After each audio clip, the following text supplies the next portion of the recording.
Olá, lobas maravilhosas, tudo bem com vocês? No Papo de Quinta de hoje, eu vim trazer um vídeo um pouco diferente, que é uma indicação de livro. Eu não podia deixar de compartilhar com vocês esse livro que eu li, que foi o meu livro favorito desse ano, porque ele realmente virou uma chavinha na minha cabeça e foi muito importante para eu mudar a minha mentalidade. Ainda bem que eu li ele lá no comecinho do ano e eu quero compartilhar porque eu espero que ele também ajude vocês da mesma forma que ele me ajudou.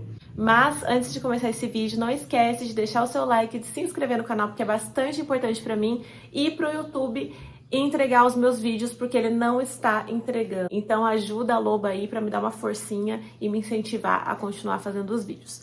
Bom, então vamos lá. Qual é esse livro que eu tô falando? É esse aqui, Como se Tornar Sobrenatural, do Joe Dispenza. E calma, eu sei que é um título polêmico, é um título assim meio sensacionalista, digamos, mas este livro foi um chamado. Ele estava na minha estante já há muito tempo, acho que já faz quase 2 anos que eu comprei ele. E eu não lia porque na época que eu comprei eu tava numa vibe, aí depois eu fui pra outra e eu ficava assim, ai, como se tornar sobrenatural? Sabe, uma coisa muito viajada, uma coisa muito fantasiosa. Eu pensava que era isso. Mas quando eu olhei ele na estante, um dia, eu simplesmente veio assim na minha cabeça, leia esse livro agora. E eu fui lá, peguei ele, comecei a ler, e desde a primeira página eu posso falar pra vocês que eu fiquei chocada. Então, antes de tudo, antes da gente começar, quem é Joe Dispenza, né? Quem escreveu esse livro? O Joe Dispenza, ele é um médico bioquímico, palestrante, cientista, é formado em neurociência, ele é um cara inteligentíssimo, então ele tem propriedade para falar tudo que ele fala nesse livro aqui. E como que eu conheci o Joe Dispenza? Foi assim, uma coincidência, porque eu não sabia que ele tinha escrito esse livro. Eu conheci ele no documentário Rio, O Poder da Mente, da Netflix. Eu não sei se a Netflix ainda tá com esse documentário lá, mas é um documentário incrível que ele fala literalmente isso, como você pode curar o seu corpo com o poder da sua mente. E calma que eu já vou explicar. O Joe Dispenza, ele participa desse documentário porque ele conta de um acidente de bicicleta que ele sofreu, que deixou ele sem andar e que ninguém mais acreditava que ele poderia voltar a andar. Mas estudando, meditando e com o poder que ele sabia que ele tinha dentro da própria mente, ele voltou a andar depois de 12 semanas. E ele prometeu para ele mesmo que se ele voltasse a andar, ele ia, como propósito de vida, ajudar outras pessoas a se curarem através do poder da mente. Então, a premissa desse livro é de mostrar como o nosso cérebro funciona através da ciência. O tempo todo ele está mostrando dados científicos e exames também de como o cérebro de pessoas diferentes funciona e como a gente pode literalmente criar doenças físicas e curar doenças físicas através do poder do nosso cérebro. Quando nós temos uma mente saudável, nós criamos, nós intencionamos, nós imaginamos aquela vida que a gente quer ter. E quando a gente tem uma mente doente, uma mente adoecida, ela gira em torno de lembranças ruins, de sentimentos, de raiva, de frustração, de medo, de baixa autoestima. E o nosso corpo ele fica viciado nessas emoções do estresse. Mas aí você pode se perguntar, como que o nosso corpo ele pode ser viciado numa coisa que é ruim, né? Conscientemente, ninguém quer algo que é ruim, ninguém quer sentir sentimentos ruins. Mas tudo que se torna uma intenção no seu cérebro vira um hábito. Tudo que vira um hábito é uma coisa que você faz todos os dias, é uma coisa repetida. Tudo que você faz repetidamente vira uma coisa conhecida. Então você não coloca mais consciência sobre aquilo, entendeu? É a mesma coisa de escovar os dentes. Você tem a intenção de escovar os dentes, você sabe que você precisa fazer aquilo, e aí essa intenção virou um hábito que você tem que fazer todos os dias, e esse hábito já virou uma coisa conhecida, então você não precisa pensar em como você vai fazer aquilo, que você vai pegar a pasta, que vai colocar na escova e que você vai escovar. Isso vira uma coisa automática, e é a mesma coisa com sentimentos ruins. Depois que essas intenções viram um hábito, é extremamente difícil de você reverter sem você colocar consciência sobre aquilo. Porque, por exemplo, pensa assim, ó, no momento que você lembrou de um acidente que você sofreu. Você tá dirigindo e aí um carro te dá uma fechada e aí você lembra de um acidente que aconteceu de uma forma parecida. Nesse exato momento, o seu cérebro ele vai desencadear lembranças daquele dia. Essas lembranças vão se ligar às emoções que você sentiu quando aquele acidente aconteceu. E aí o seu corpo vai começar a liberar hormônios correspondentes àquele episódio. Você entende? Então não tem como você lembrar de algo ruim, você ter um gatilho de alguma coisa que aconteceu ruim na sua vida e o seu cérebro liberar hormônios bons. Por exemplo, não tem como eu lembrar de um trauma que eu vivi e o meu cérebro liberar serotonina, que é o hormônio da felicidade. Ele vai liberar cortisol, que é o hormônio do estresse. Esse hormônio, ele é liberado para proteger o nosso corpo do perigo, para mostrar que tem alguma coisa ruim acontecendo. Só que na verdade não está acontecendo, é só uma lembrança. Mas o nosso corpo ele não consegue diferenciar o que é passado e o que é presente, o que aconteceu e o que está acontecendo agora. E é esse que é o maior problema. Então, todo o seu corpo ele vai funcionar como se você estivesse vivendo aquela situação de estresse e vai tentar te proteger disso mesmo que não esteja acontecendo absolutamente nada. Então, no primeiro capítulo desse livro, ele fala como ele ensina os alunos, né? Porque ele é palestrante também, ele dá cursos, ele é professor, né? Ele faz diversas coisas para ensinar as pessoas como você faz para você reverter esses pensamentos, como você faz para você não vibrar mais nessa energia. E quando eu falo energia, não é uma coisa assim, sabe, que a gente imagina, energia boa, energia ruim. Não, não é isso. É literalmente como o nosso corpo funciona diante da ciência. É a energia dentro do nosso corpo, as células funcionando e trabalhando e os hormônios sendo liberados.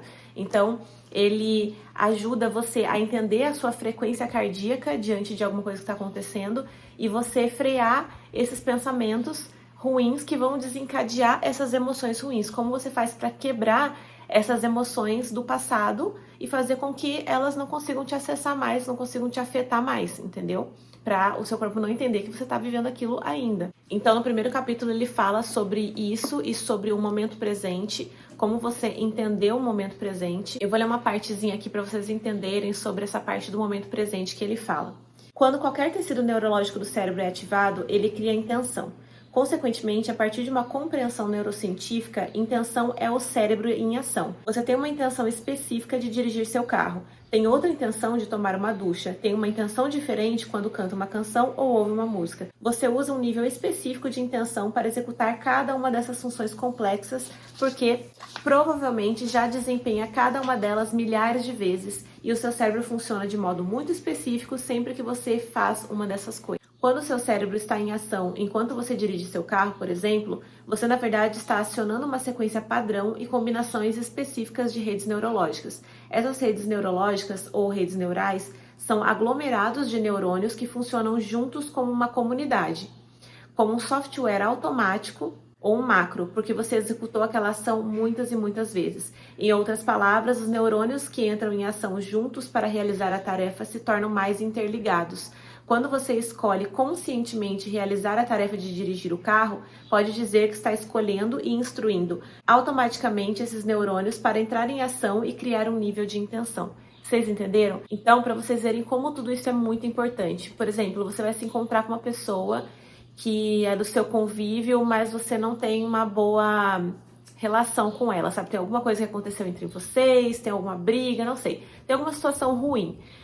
Só o fato de você se encontrar com aquela pessoa já faz com que todo o seu cérebro se prepare para isso. Então, o seu cérebro se prepara, os seus neurônios se preparam, tudo aquilo começa a fazer ligações na sua cabeça e todas essas ligações geram intenções que geram sentimentos, que geram hormônios, que você libera só porque você está se encontrando com essa pessoa, porque já é uma coisa conhecida para o seu cérebro. Gente, não é muita loucura um negócio desse? Eu espero que eu esteja conseguindo ser clara e explicar para vocês mais ou menos o que é que ele diz aqui no livro. Depois, um outro capítulo do livro, logo no comecinho, ele conta a história de uma mulher chamada Ana, que o marido dela se suicidou e deixou ela com 2 filhos.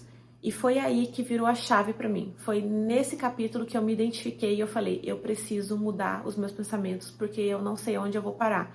Ele explica como que o estresse funciona no corpo, depois como que ativa o sistema imunológico e depois como que o fato dela ficar contando essa história repetidas vezes na própria cabeça, o fato dela não conseguir aceitar que ele se suicidou e não entender e o porquê que ele fez isso, fez com que ela revivesse esse dia todos os dias da vida dela e desencadeasse milhares de doenças autoimunes. Essa mulher teve tumor, teve câncer, teve doenças autoimunes, teve doenças de pele, ela passou por tanta coisa, tudo por causa do estresse e porque ela ficava revivendo esse dia e o dia que os policiais chegaram para ela e falaram que o marido dela tinha se jogado de um prédio.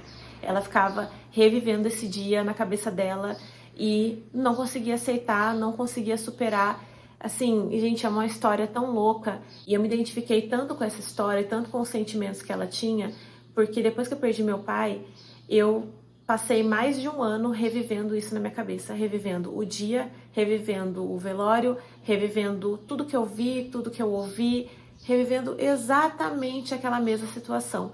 E todas as vezes que eu lembrava de tudo isso, era como se eu estivesse vivendo aquele dia. Lembra que eu falei que o cérebro não consegue distinguir uma coisa que aconteceu no passado e uma coisa que você está vivendo hoje? Ele só entende que você está sofrendo, que você está numa situação de luta ou fuga, e ele precisa te bombardear de um monte de hormônios e de um monte de sensações.